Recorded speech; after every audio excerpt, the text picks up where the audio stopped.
My question is going to be sort of along the theme of what you were talking about, but also specifically related to Daesh, the Islamic State. They're a group that obviously doesn't care about international legitimacy. They don't care about the Universal Declaration. Do you have anything in your toolkit that can tackle the group, or are they an ultimate example that the only way they can be defeated is through military confrontation, something which you've spoken against in some ways? Well, I mean, there's an obvious response. I think in 2004 and 5, the mentor of Abu Bakr al-Baghdadi, the leader of Daesh, Abu Mus'ab al-Zarqawi, was battling away in Iraq. There were beheadings that were publicized, victims in orange jumpsuits. And we had countless meetings in the UN Security Council about their actions. And almost with an unprecedented investment in money and in military force, 8, 9, 10 years later, the group is still there, Takfiri group, more powerful than it was ever the case 8 years ago. So clearly the bombing algorithm is not one that can work. It requires a much more, as I've suggested in the lecture, a much more sophisticated response, and one where certainly the state cannot itself cut corners on its own obligations to human rights. Because if the state does that, if the state decides that somehow these situations are new, not taken into account by the law, which they're mistaken in believing. As Kofi Annan once said, they deliver to the extremists victories that the extremists could never themselves have hoped for.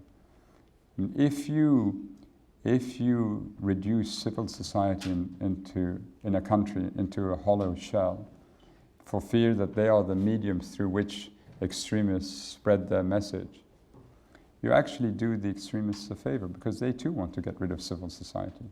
They see it in the opposite form, that civil society, pushing for an open space for expression of dissent, or for their ability to express dissent, is the greatest antidote to extremist tendencies. So you have this amazing twinning of effort by some of these security state structures and the extremists in crushing the very thing that will hold the country together with some semblance of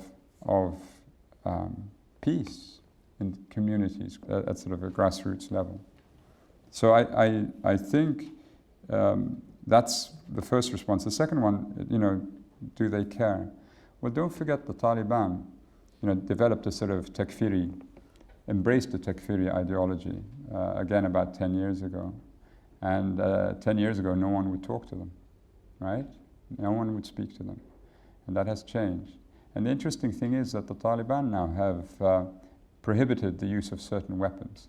They recognize that there's a level of human suffering which cannot be supported, right? And so who knows where we'll be in 10 years' time. It's interesting, we had a discussion with a group of very seasoned UN mediators, and they were telling us that in Central America, the only frame through which they could push the political discussions in Guatemala, El Salvador, Nicaragua, was the human rights frame. They all could agree that there were certain boundaries over which or beyond which you couldn't go in terms of human cruelty.